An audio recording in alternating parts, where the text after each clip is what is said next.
ये है Asian digital network और आप देख रहे हैं अंबर टाइम्स। बेकाबू होते कोरोना की तीसरी लहर में लगातार कोरोना वायरस संक्रमण की गति विस्फोटक होकर बढ़ रही है।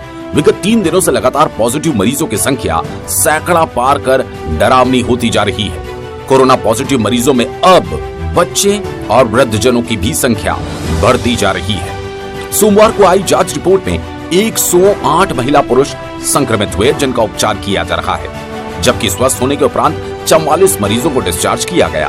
अब 627 एक्टिव मरीज हैं जिनका उपचार चल रहा है। सोमवार को 108 महिला पुरुष और बच्चों की रिपोर्ट पॉजिटिव आई। आइसोलेट कर उपचार किया जा रहा है। 905 सैंपल की रिपोर्ट आना अभी शेष है। अच्छी बात यह है कि इतने संक्रमित होने के बावजूद अब तक किसी के जीवन पर संकट मंडराता नजर नहीं आ रहा। सभी स्वस्थ होकर घर जा रहे हैं, गंभीर मरीज नहीं है। सोमवार रात आई टेस्ट रिपोर्ट में रतलाम झाबुआ सांसद गुमान सिंह डामोर भी पॉजिटिव हुए। सांसद डामोर ने स्वयं ट्वीट कर पॉजिटिव होने की जानकारी शेयर करते हुए उनसे संपर्क में आए लोगों से टेस्ट करवाने का अनुरोध भी किया। कोरोना की तीसरी लहर की जंग से निपटने के लिए प्रशासन लगातार वैक्सीन और मास्क लगाने की अपील कर रहा है। बावजूद इसके अब नागरिकों में जागरूकता की कमी या लापरवाही के कारण संक्रमण के आंकड़े हर रोज बढ़ते ही नजर आते हैं। कलेक्टर कुमार पुरुषोत्तम ने भी 15 से 17 वर्ष तक के किशोरों के वैक्सीनेशन का काम अगले 2 दिन में हर हाल में पूरा कर लेने के निर्देश दिए हैं।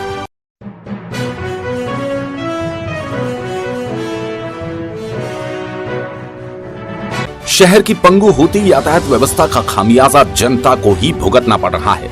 अनियंत्रित होते वाहनों के कारण सड़क हादसे होना रोजमर्रा का काम हो गया।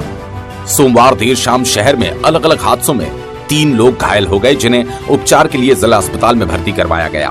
पहला हादसा शाम करीब 4 बजे पावर हाउस रोड पर हुआ। इस हादसे में नगर के सरकारी स्कूल में पदस्थ शिक्षिका रेखा पति अमर सिंह चौहान घायल हुई हैं। खबर के मुताबिक शिक्षिका रेखा चौहान अपनी एक्टिवा वाहन से राजबाग स्थित घर की तरफ जा रही थी, तभी एक अनियंत्रित अज्ञात वाहन टक्कर मारकर भाग गया।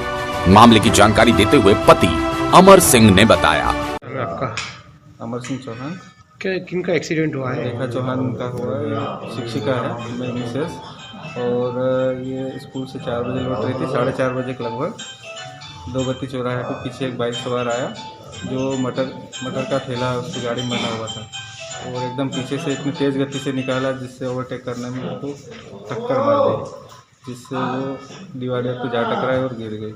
पास में 2 भैया दुकानदार थे, उन्होंने सहयोग से हॉस्पिटल पहुंचाया। वहाँ आके मेरे को मतलब रास्ते में मेरे को सूचना दी, तो मैं भी डायरेक्ट सीधे हॉस्पिटल पहुंचा। कहाँ कुछ ज़्यादा लगी? कुछ थोड़े हल्के सिर में आई, घुटने में एवं कंधे में गहरी अंदरूनी चोट लगी है, तो गाड़ी में नुकसान हुआ है। दूसरा सड़क हादसा कालिका माता स्थित कॉफी शॉप पर हुआ। यहाँ दीपिका अपने भाई के साथ खड़ी थी। इसी दौरान एक स्कूटी चालक ने टक्कर मार दी। हादसे में दीपिका को चोट लगने से जिला अस्पताल में भर्ती कराया है। भाई ने बताया, मेरा नाम पवन है। जिनका एक्सीडेंट हुआ कौन है? मेरी बहन है। कैसे हुआ इनका एक्सीडेंट? कैसे? हम वहाँ कॉफ़ी शॉप के यहाँ खड़े थे, महाकाली के वहाँ, और एक्टिवा आई उधर से लपक के स्पीड में उड़ा दिया। कुछ नंबर वगैरह देखे? हाँ, फोटो है गाड़ी के। कितनी क्या लगी दीदी को? भी दीदी का फिर फ्रैक्चर हो गया, हमारी फ्रैक्चर हो गई है।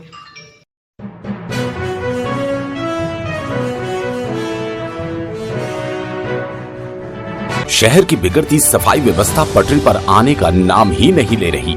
रात्रिकालीन सफाई के भी नतीजे सामने नहीं आ रहे। शहर की सफाई व्यवस्था बिगड़ने का मुख्य कारण शहर की जाम पड़ी नालियां हैं। ये तस्वीर पोस्ट ऑफिस रोड की है। इस रोड पर बाल चिकित्सालय और MCH के अलावा पैथोलॉजी लैब भी है। इस क्षेत्र की नालियां जाम होने से गंदा पानी सड़क पर आकर अस्पताल के सामने जमा हो गया, जो बीमारियां ही पैदा कर रहा है। बताया जाता है इस तरह के हालात विगत 15 दिनों से हैं, लेकिन जिम्मेदार नगर निगम के आला अधिकारी बेखबर होकर लापरवाह बने हुए हैं। क्षेत्रीय रहवासी लखन कुमावत ने बताया, मेरा नाम लखन कुमावत है। ये पानी कहाँ से आ रहा है? गंदा कितने दिन से आ रहा है? ये पानी भाई हमारा नाली जो है वो ब्लॉक हो जाती है, इसकी वजह से यहाँ रोड पर पानी ही पानी हो जाता है। ये करीबन 10 से 15 दिन हो चुके हैं इसको, और प्रशासन कोई सुनवाई नहीं कर रहा है। नगर पालिका वाले कुछ ध्यान नहीं दे रहे इस पर। आपने किसी अधिकारी को सूचना करी है? जी हाँ, हमने पहले भी सूचना करी थी इस बारे में, पर अभी तक कोई सुनवाई नहीं कर रहा। कौन सा रोड कहलाता है? चलिए, लोकेल टाकी वाला रोड है, बाल चिकित्सालय के सामने।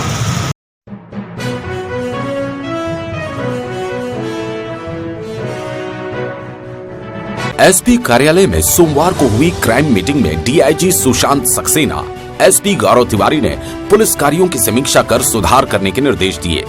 डीआईजी ने उपस्थित पुलिस अधिकारियों को कोरोना से बचाव के लिए मास्क का उपयोग व गाइडलाइन का पालन करने के साथ जनता से नियमों का पालन कराने में अच्छा व्यवहार का प्रदर्शन करने की समझाइश दी। साथ ही सांप्रदायिक सौहार्द बिगाड़ने वाले तत्वों पर विशेष निगाह रखने की हिदायत दी गई। बैठक में डीआईजी ने चाइनीज मांझे की बिक्री करने वालों पर सख्त कार्रवाई करने और सूदखोरों और माफियाओं के खिलाफ प्रभावी कार्रवाई करने के निर्देश दिए। एसपी गौरव तिवारी ने सीएम हेल्पलाइन और अन्य माध्यमों से प्राप्त शिकायतों का निराकरण कर शिकायतकर्ता को सभी कानूनी पहलुओं से अवगत कराने और जिले में अवैध रेत उत्खनन पर पूर्णतः प्रतिबंध लगाने के निर्देश दिए। पुलिस आधुनिकीकरण के तहत उपलब्ध सॉफ्टवेयर में न्यायालय निपटान फॉर्म व चालान की पीडीएफ फाइल अपलोड करने, थाने पर आने वाले लोगों के लिए बैठने, पेयजल, पार्किंग आदि व्यवस्था करने के भी निर्देश दिए। एसपी तिवारी ने पुलिस बल को अपडेट करने के लिए नई नीति बनाई जाकर प्रतिमाह कम से कम 2 प्रशिक्षण सत्र आयोजित किए जा रहे हैं। इनमें महिला और साइबर अपराध विवेचना, जागरूकता, फॉरेंसिक विज्ञान का प्रशिक्षण दिया जाएगा। अब तक 60 पुलिस अधिकारियों और कर्मचारियों को प्रशिक्षण दिया जा चुका है। आरोपितों की गुंडा फाइल तैयार करने, आदतन अपराधियों पर कार्रवाई के भी निर्देश दिए गए।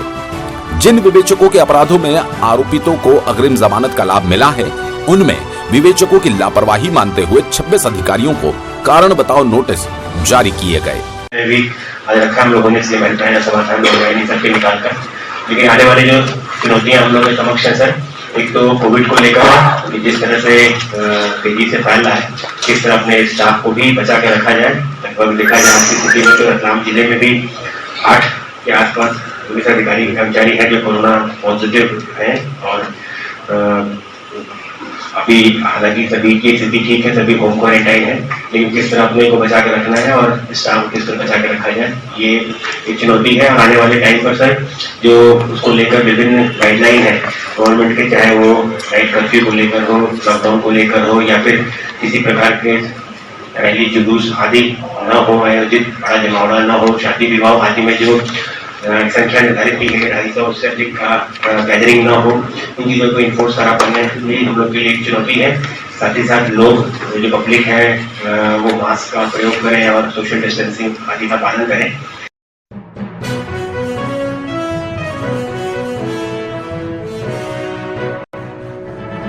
क्या आपको कुत्ते पालने का शौक है?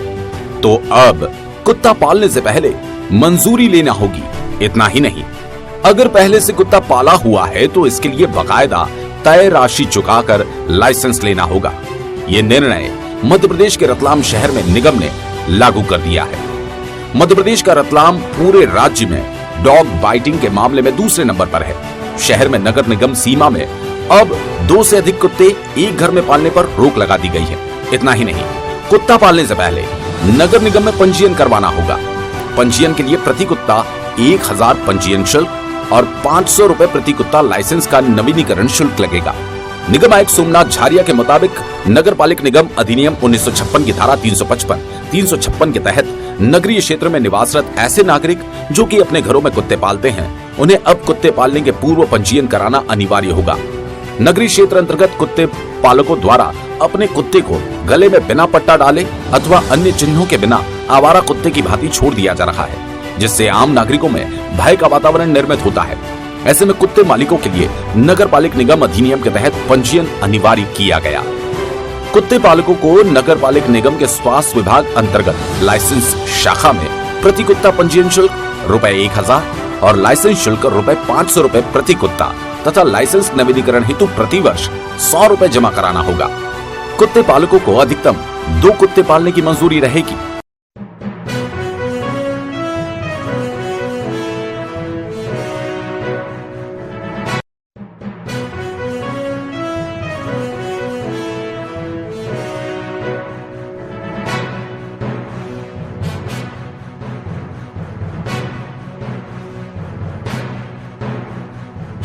ये है एशियन डिजिटल नेटवर्क और आप देख रहे हैं अंबर टाइम।